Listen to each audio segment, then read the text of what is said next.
ठीक है, चलो। हम लोगों ने पॉलीमॉर्फिज्म में यहाँ तक कंप्लीट कर लिया था, सारी चीजें हो गई थी। पॉलीमॉर्फिज्म में कह रहा हूँ, इनहेरिटेंस में एक क्वेश्चन में लिख रहा हूँ, आप लोग आउटपुट बताना। एक क्लास बना रहा हूँ मैं ए की, उसके अंदर एक फंक्शन है m1, सेल्फ से कनेक्टेड है, और ये क्या कर रहा है, रिटर्न कर रहा है 20। ठीक है, एक और क्लास बना रहा हूं मैं बी की, ए इसके अंदर है, एक फंक्शन है उसका m1, सेल्फ से कनेक्टेड है, और ये रिटर्न कर रहा है आपका 30। कोई दिक्कत यहाँ तक? एक और फंक्शन है m2, ये आपका सेल्फ से कनेक्टेड है और रिटर्न कर रहा है 40। ठीक है, नीचे आ रहा हूँ बैक। एक और क्लास बना रहा हूं मैं सी नाम से, ये आपके बी से इनहेरिट कर रहा है। ठीक है, उसके अंदर एक फंक्शन है m2, आपके सेल्फ से कनेक्टेड है और रिटर्न कर रहा है आपका 20। क्लियर है यहाँ तक? अब नीचे आ रहा हूं मैं, यहाँ पे आके आपका ऑब्जेक्ट 1 बना रहा हूँ ए का, ऑब्जेक्ट 2 बना रहा हूँ बी का, और ऑब्जेक्ट 3 बना रहा हूँ आपका सी का। ठीक है, नीचे आता हूँ, यहाँ पे बस मैं प्रिंट कर रहा हूँ कि ऑब्जेक्ट, ध्यान से देखना और आउटपुट बताना, ऑब्जेक्ट 1 डॉट आपका m1 bracket 1 bracket open bracket close space print object 3 का डॉट आपका m1। ठीक है, और प्लस आपका यहाँ पे ऑब्जेक्ट 3 का ही आपका m2।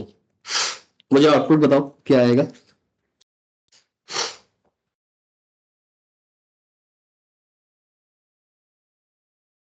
हाँ,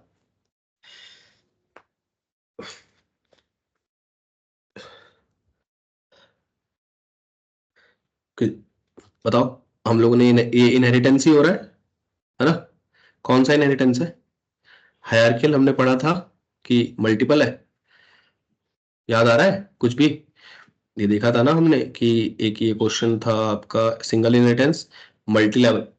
मल्टी लेवल में क्या होता था, ये जो स्मार्टफोन है ये आपके फोन को इनहेरिट कर रहा है, और ये जो फोन है आपके इस प्रोडक्ट को इनहेरिट कर रहा है। तो इसके अंदर अगर देखा जाए तो ये जो ए है यहाँ पे मैंने बना रखा है, तो ये बी जो है वो ए को इनहेरिट कर रहा है, और सी जो है आपका बी को इनहेरिट कर रहा है। तो कौन सा इनहेरिटेंस हो रहा है आपका? ये मल्टी लेवल है ना?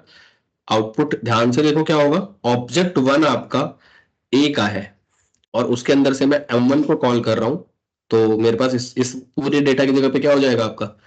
20 हो जाएगा ना, क्योंकि इसकी रिटर्न वैल्यू कितनी है? सत्यम, समझ में आ रहा है? डॉली, 20 सर। हाँ हाँ यस सर, 20 यस सर। सही क्या है। क्या आउटपुट आएगा? ऑब्जेक्ट 3 डॉट m1 में कर रहा हूं तो क्या होगा? क्या होगा? ऑब्जेक्ट 3 का इस पे ऑब्जेक्ट सर, सी इसमें है। 20 आना चाहिए, ऑब्जेक्ट 3 का m1, हाँ, और इसमें ऑब्जेक्ट 3 का m2 सर आपका होगा c लिए, और ये 40 आएगा सर।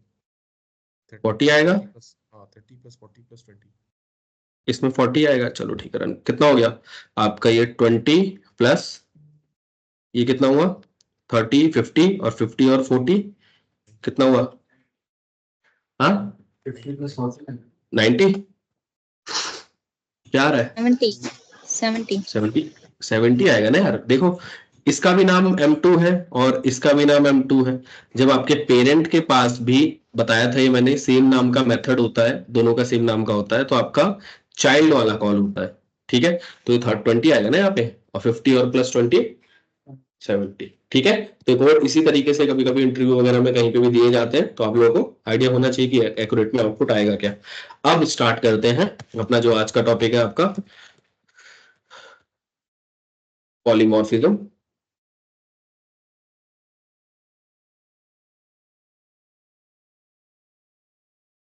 ठीक है, पॉलीमॉर्फिज्म समझने के लिए 3 टॉपिक समझने बहुत जरूरी है।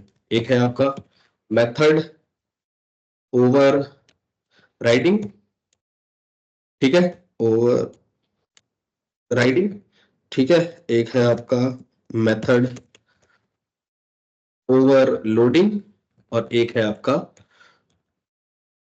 Operator overloading. लोडिंग। ये तीन चीज अगर आपको समझ में आ गई तो आपको पॉलीमॉर्फिज्म समझ में आ जाएगा, कोई दिक्कत नहीं होगी। मेथड, इसमें हमने एक ये वाला जो टर्म है वो देखा हुआ है, मेथड ओवरराइडिंग। याद आ रहा है कि अगर सेम मेथड सेम क्लास के पास सेम नाम से होते हैं तो वो आपका मेथड ओवर राइडिंग कहलाता है। कैसे लिखते हैं ये हमने देखा भी है बहुत अच्छे से, कि एक मैं क्लास बना रहा हूं आपकी, मान लो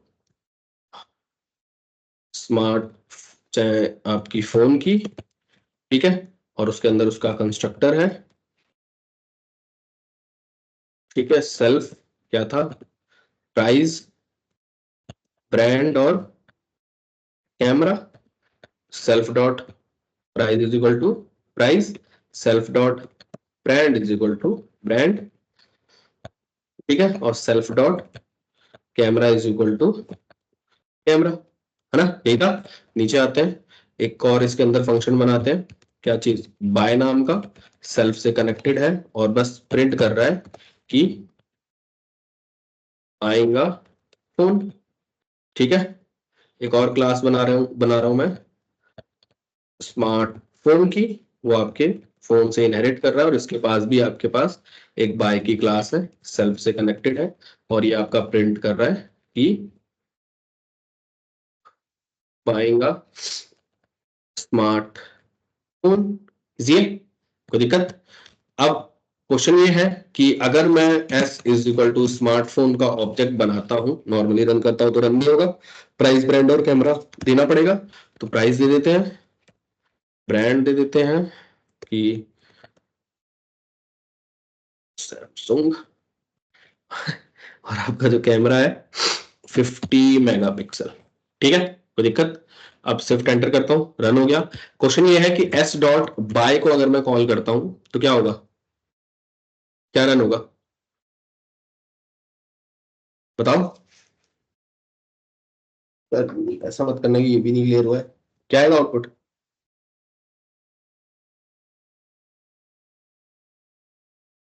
डॉली, अहमद, क्या आएगा आउटपुट?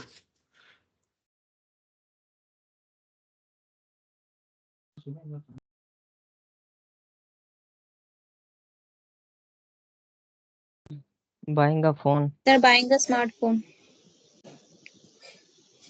तो बाकी लोग,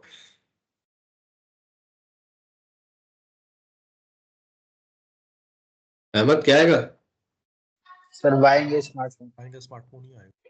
बाएंगे स्मार्टफोन आएगा ना यार, सिंपल सी बात है। अभी एक सेकंड पहले हमने क्वेश्चन देखा है, इसके पास भी M2 है, इसके पास भी M2 है, तो आपका पेरेंट वाला M2 कॉल होता है। और मेथड ओवर राइटिंग तो मैं दोबारा रिवाइज करा रहा हूँ। देखो अगर आप लोगों को याद नहीं है तो यहाँ पे अगर देखोगे तो हमने पढ़ा भी था कि एक पॉइंट जो मैंने लिखवाए थे, child class can override the attribute और method, this is called method overriding. याद आ रहा है? हाँ, तो वही चीज तो करवा रहा हूँ सिंपल। तो अगर मैं इस कॉल को रन करता हूँ तो मेरे को बाइंग स्मार्टफोन ही तो आएगा, क्योंकि चाइल्ड के पास भी सेम क्लास है और आपके पेरेंट के पास भी सेम क्लास है, और जब सेम क्लास को एट्रीब्यूट को एक्सेस किया जाता है तो आपका चाइल्ड वाला पहले रन होता है।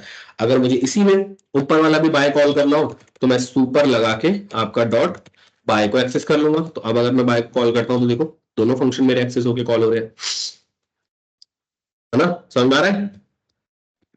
Yes, sir.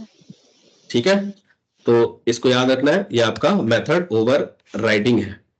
अब थोड़ा एक जो नया टॉपिक आया है ये आपका ऑपरेटर ओवर राइडिंग, ये क्या होता है, सॉरी ऑपरेटर ओवरलोडिंग, ये क्या होता है? तो मैं आप लोगों से क्वेश्चन पूछता हूँ, ध्यान देना। इसको मैं पेस्ट कर रहा हूँ यहाँ पे आके बैक, एक मैं क्लास बना रहा हूँ शेप की, ठीक है, उसके अंदर एक फंक्शन है एरिया नाम से जो कि सेल्फ से कनेक्टेड है, और आपकी a कॉमा बी की वैल्यू लेता है, और ये क्या आपको प्रिंट करके देता है, प्रिंट करके क्या देता है, रिटर्न करके देता है a मल्टीप्लाई बाय b को, ठीक है। इस तरीके से भी एक एरिया निकलता है। एक और क्या तरीका है, एक और एरिया का फंक्शन है सेम क्लास के अंदर, सेल्फ से कनेक्टेड है, और आपका ये भी क्या करता है, ए की वैल्यू लेता है सिर्फ रेडियस की, रेडियस होता है ना, रेडियस कैसे निकालते थे, पाई आर स्क्वायर, याद है? तो ये रिटर्न क्या करता है आपका 3.14 multiply by A multiply by A, ठीक है। दो वैल्यू चल रही है, कोई दिक्कत है? हाँ, कोई दिक्कत नहीं है। इस कोड में अगर मैं इसको स्विफ्ट एंटर करता हूं, रन हो गया, कोई दिक्कत नहीं है। मैं s is equal to shape का ऑब्जेक्ट बना रहा हूँ, ऑब्जेक्ट भी बन गया। क्वेश्चन ये है कि मैं यहाँ पे आ रहा हूँ s डॉट एरिया को कॉल कर रहा हूँ और यहाँ पे आके एक ही जगह पे मैं यहाँ पे देता हूँ आपका 3,4 और इसी पूरे को कॉपी कर रहा हूँ, b की जगह पे मैं दे रहा हूँ 3। ठीक है, तो मैं ये चाहता हूं कि अगर मैं दो डेटा दूं, दो वैल्यू दूं, तो मेरा a इंटू बी वाला रेक्टेंगल वो वाला एरिया का फॉर्मूला रन करे। लेकिन अगर मैं सिंगल एक वैल्यू देता हूं तो मेरा ये पाई आर स्क्वायर रन होना चाहिए। ठीक है, लॉजिक समझ में आ रहा है क्या बनाने की कोशिश कर रहे हैं? डॉली सर समझ में आ रहा है? Yes, sir. ठीक है, तो बताओ कौन क्या रन होगा। मैंने नॉर्मली इसको रन किया, इसको रन किया, अब मैं इसको रन करूंगा। 12,995. हाँ 12,995 आएगा. 12,955। अरे नहीं, आउटपुट नहीं पूछ रहा हूँ। देखो आउटपुट क्या होगा, इसको अगर मैं शिफ्ट एंटर करता हूं तो वो मेरे को एरर देगा। टाइप एरर है, क्या एरर है? Shape area take 2 arguments, positional argument, but 3 were given. 3 यानी कि ये आपका एक सेल्फ हो जाता है और आपकी एक दूसरी वैल्यू हो जाती है। अब ध्यान से सोचना कि अगर मुझे नीड है कि मैं डिपेंडिंग अपॉन अपने आर्गुमेंट्स को, अपने इस फंक्शन को अलग अलग तरीके से बिहेव करवाना चाहता हूं, तो मैं कैसे करा सकता हूं? ध्यान से देख लो कि अगर मान लो कि क्या है, ये इस कोड में एक इशू है कि होता क्या है, जैसे ही पाइथन हमने स्टार्टिंग में देखा है कि लाइन बाय लाइन रन होता है। पहले आपकी ये क्लास की लाइन चलेगी, फिर ये डीईएफ एरिया वाला चलेगा, फिर ये दूसरा एरिया आ जाएगा। तो होता क्या है, सेम वही लॉजिक है कि अगर मैं a इज इक्वल टू 1 लिखूं, फिर a इज इक्वल टू 9 लिखूं, तो और नीचे आके अगर मैं प्रिंट करूंगा a को, तो मेरा देखो आउटपुट क्या आ रहा है, 9 आ रहा है। नीचे वाला फंक्शन ओवरराइट, इसने इस 1 को ओवरराइट कर दिया, ऐसे कुछ हुआ। तो इस वाले क्वेश्चन में भी यही हुआ है, जब आपके सेम नाम के दो फंक्शन पढ़ते हैं तो पाइथन पहले इसको रीड करता है और फिर आपकी इस नीचे वाली वैल्यू को रीड करता है, और उसको ये समझ में आता है कि सिर्फ और सिर्फ इस वाली पोर्शन को आपको ओवरराइट करके ये वाला पोर्शन लिख देना है। ठीक है, अगर मैंने ये कोड ऐसे ना लिख के इसको, जो मैंने प्रिंट यहाँ पे करा रखा है, इसको यहाँ पे इस तरीके से ऊपर लिखा होता, तो देखना क्या आउटपुट आता है। इसको अगर मैं शिफ्ट एंटर करता हूं तो मेरे इस 3 के लिए, क्योंकि मैंने एक डेटा दिया है 28.25, ये वाला फंक्शन रन करके आपका आउटपुट दिखाई दे रहा है यहाँ पे। लेकिन ये जो दूसरा पोर्शन है 3,4 के लिए, इसका आउटपुट आपका नहीं आ रहा है, क्योंकि उसके लिए ओवरराइट हो गया, उसको सिर्फ a की वैल्यू चाहिए, उसको b की वैल्यू नहीं चाहिए। समझ में आ रहा है क्या दिक्कत हुई है? तो ये तो हमको लॉजिक समझ में आ गया कि पाइथन इस तरीके से बिहेव कर रहा है, इस तरीके से रिएक्ट कर रहा है कि एक बार वैल्यू को अगर देख ले रहा है तो दोबारा अगर देखता है तो उसको ओवरराइट कर देता है। ठीक है, लेकिन हमारा प्रॉब्लम क्या है, मैं ये चाहता हूं कि एक ही मेरा फंक्शन हो, एक ही नाम का, एरिया नाम का ही मेरा कोई भी एक फंक्शन हो, और डिपेंडिंग अपॉन यहाँ पे मैं पोजिशन आर्गुमेंट क्या दे रहा हूं उसको, उसके हिसाब से वो ट्रीट करे उसको, कि अगर मैं सिंगल वैल्यू दूं तो मेरे को 3.14 ये पाई की वैल्यू इसकी ऐसे निकाल के दे, और अगर मैं डबल वैल्यू दूं तो वो उसको a into B, L into B करके आउटपुट दे। कैसे कर सकते हैं? और बहुत बेसिक लॉजिक है, हमने जो आज तक पढ़ा है सेम उसी की तरीके से होगा, कुछ भी चीज इधर उधर घूम के नहीं होगी। बहुत इजी है, ध्यान से सोचोगे तो समझ में आ जाएगा। तो कोई हल्का सा मुझे आइडिया दे सकता है कि इसको किस तरीके से किया जा सकता है? हाँ अहमद, Conditions लगा के. क्या लगा के? Condition. कैसे लगाएंगे कंडीशन?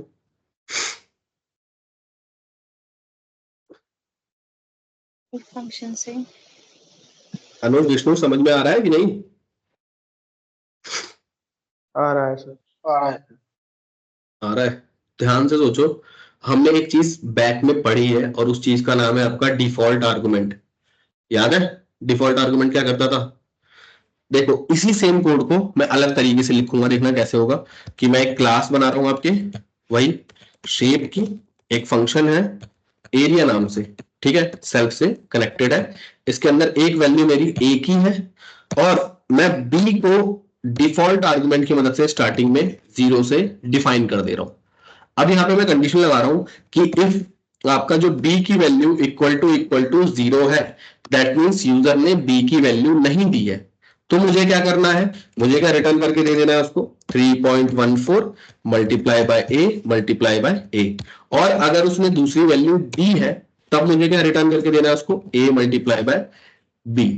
कोड समझ में आ रहा है? अब अगर मैं इसको शिफ्ट एंटर करता हूं और एक शेप का ऑब्जेक्ट बनाता हूं इस तरीके से, शिफ्ट एंटर और s डॉट, इसी चीज को उठा लेते हैं इन्हीं दोनों को, कंट्रोल सी और यहाँ पे आके आपका कंट्रोल वी।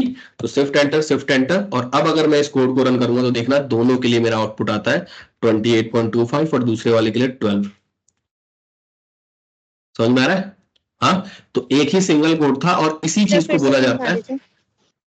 बता रहा हूँ देखो इसी चीज को बोला जाता है आपका मेथड ओवरराइडिंग। ओवरलोडिंग का मतलब क्या है, एक ही नाम के आपने दो मेथड बना दिए हैं एक ही क्लास के अंदर। पाइथन में पॉसिबल है ही नहीं, क्योंकि पाइथन कैसा बिहेव करता है, लाइन बाय लाइन चीजों को रन करता है। अब इसी चीज को प्रॉब्लम तो है आपके पास, प्रॉब्लम है तो मेरे को अलग तरीके से इसको सॉल्व भी करना पड़ेगा। तो इसको जब भी आपका प्रॉब्लम है तो इसको सॉल्व करने के लिए पाइथन ने आपको ये डिफॉल्ट आर्गुमेंट नाम की चीज दे रखी है कि जिसका आप लोग यूज कर सकते हो। कुछ नहीं किया है, सिंपल कोड है। एरिया एक फंक्शन बनाया है, सेल्फ लिख रखा है, ए की वैल्यू लिख रखी है और बी की वैल्यू स्टार्टिंग में इक्वल टू 0 कर दिया एज अ डिफॉल्ट आर्गुमेंट। और यहाँ पे आके मैं पूछ रहा हूँ कि इफ अगर बी की वैल्यू इक्वल टू 0 है तो रिटर्न कर देना आप 3.14 ए इंटू ए, और एल्स नहीं है तो रिटर्न कर देना ए इंटू बी। एक ही फंक्शन है आपका और इस डिफॉल्ट आर्गुमेंट की वजह से वो अलग अलग तरीके से बिहेव कर रहा है। समझ में आया? Yes sir. ठीक है, तो इसी को बोलते हैं आपका मेथड ओवरलोडिंग। इससे सही एग्जांपल मेरे को नहीं मिला। सबसे सही एग्जांपल है कि आप एक ही फंक्शन को अलग अलग तरीके से, दो अलग तरीके से बिहेव करवा पा रहे हो। क्लियर है? तो हमारा ये दो चीज क्लियर है, आपका मेथड ओवर राइडिंग क्या होता है और मेथड ओवर लोडिंग क्या होता है। अगला टॉपिक है आपका ये ऑपरेटर ओवरलोडिंग। ये समझ में आया ना सबको? अनुज ठीक है, चलो आगे मूव करते हैं। कंट्रोल वी और यहाँ पे आपके आपके कंट्रोल बैक। ऑपरेटर ओवरलोडिंग क्या है, ये हमने बहुत पहले भी देख रखा है। तो देखो ऑपरेटर आ गया तो कोई ना कोई ऑपरेटर होगा, plus operator, minus operator, multiply operator. तो एक ही ऑपरेटर है, ध्यान से देखना, उसको जो आर्गुमेंट दिया जाता है उसके हिसाब से वो अलग अलग तरीके से बिहेव करता है। यानी कि अगर मैं स्ट्रिंग में हेलो लिखूं और यहाँ पे प्लस करूं इसको वर्ल्ड से, शिफ्ट एंटर करूंगा तो इन दोनों को ऐड कर दे रहा है। और क्या कर दे रहा है, कंकैटिनेशन परफॉर्म कर रहा है। अगर मैं 4+5 लिखता हूं, शिफ्ट एंटर करता हूं, तो ये क्या बिहेव कर रहा है, आपका एडिशन बिहेव कर रहा है। क्या रीजन है, ये जो आपकी वैल्यू है वो एक इंटीजर वैल्यू है। सेम इसी तरीके से अगर मैं आपके यहाँ पे आके लिस्ट में डेटा डाल के 1 2 3 और यहाँ पे आके अगर प्लस करता हूं 4 5 6, अब अगर रन करता हूं तो देखो उनने इन दोनों को ऐड कर दिया, अटैच कर दिया, दैट मींस मर्जिंग परफॉर्म कर रहा है। तो एक ही सिंगल ऑपरेटर है, डिपेंडिंग अपॉन उसको आर्गुमेंट क्या दिए जा रहे हैं वो उस हिसाब से अलग अलग तरीके से बिहेव करता है। और इसी चीज को आपका ऑपरेटर ओवरलोडिंग कहते हैं। हमने इसका सबसे अच्छा एग्जांपल जो हमने अपना खुद का फ्रैक्शन का डेटा टाइप क्रिएट किया था ना, फ्रैक्शन नाम का डेटा टाइप क्रिएट किया था ना हम लोगों ने अपना, याद है? उसके अंदर हमने खुद का जो प्लस ऑपरेटर है, डंडर मेथड, यानी कि आपका अंडरस्कोर अंडरस्कोर ऐड और अंडरस्कोर अंडरस्कोर डंडर मेथड की मदद से अलग तरीके से बिहेव करवाया था। याद है कि नहीं याद है? Yes sir. ठीक है, तो यही है आपका ऑपरेटर ओवरलोडिंग। तो इसको ध्यान से रख लेना, यही चीज मैक्स आपका यही होता है पॉलीमॉर्फिज्म। कुछ डाउट है इस वाले पोर्शन में किसी में भी, और एक बार अपने एंड पे ये वाला फ्रैक्शन वाला दोबारा बना के जरूर देख लेना। ठीक है, कोई डाउट है इसमें तो बताओ, नहीं तो आगे मूव करें। नहीं सर, कोई डाउट नहीं। सर इसका रियल केस में कहाँ यूज पड़ सकता है हमें ऑपरेटर ओवरलोडिंग का? ऑपरेटर ओवरलोडिंग का रियल केस में हमने जो डेटा टाइप बनाया था अपना, वहीं पे आपने देखा था कि हमने इस ऑपरेटर को डिफरेंटली बिहेव करवाया था। मैं ऐड दूसरी तरीके से बिहेव कराना चाहता हूँ। ठीक है, इसीलिए तो एग्जांपल देके बता रहा हूँ ना यहाँ पे कि एग्जांपल ये है इसका कि इस तरीके से वो बिहेव हो रहा है। ठीक है, ठीक है सर। और ये इसका तो आपको रियल केस समझ में भी आ रहा होगा। ये ना देखो पॉलीमॉर्फिज्म जो आपकी पोर्शन है वो इंपॉर्टेंट पोर्शन है, इसीलिए एकदम एंड में कराया जाता है कि आपको ये और भी थोड़े डीप के टॉपिक्स पता हो कि ये ऐसी भी कुछ चीज एग्जिस्ट करती है पाइथन के अंदर। ठीक है, बस अगर ये आपको पता होते हैं और आप इसको अच्छे से यूज कर पाते हो। मैंने फर्स्ट क्लास में बोला था कि इनहेरिटेंस आता सबको है, बहुत इजी टॉपिक है, कुछ भी नहीं है, सब समझ में भी आ गया, सारी चीजें एग्जीक्यूट भी हो गई और आइडिया आ भी गया। लेकिन अच्छा कोड वही लिख पाता है जो इस इनहेरिटेंस की पावर को अपने कोड के अंदर यूज कर पाता है। यूज कर पा रहे हो इस सुपर फंक्शन से लेके इन सारी चीजों को, प्रिंट और जो भी आपने यहाँ पे इनहेरिट करवा रखी है वैल्यू को, अलग अलग तरीके के हायरार्किकल मेथड और ये बहुत सारे मेथड, तो आपको आपका कोड बहुत ज्यादा अच्छा और बहुत ज्यादा क्लीन हो जाता है। तो वही चीज है कि ये पॉलीमॉर्फिज्म भी उसी चीज को थोड़ा सा और एक्स्ट्रा लेवल पे कॉम्प्लीमेंट करता है कि एरिया के फंक्शन आप इस तरीके से बिहेव करवा के लिख सकते हो।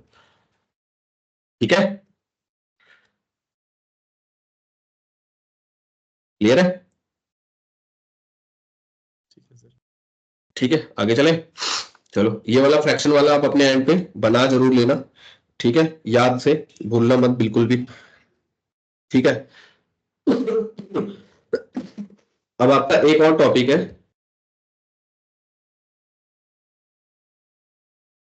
और टॉपिक है आपका अब्स्ट्रक्शन। ठीक है, तो उससे पहले मैं ये चाह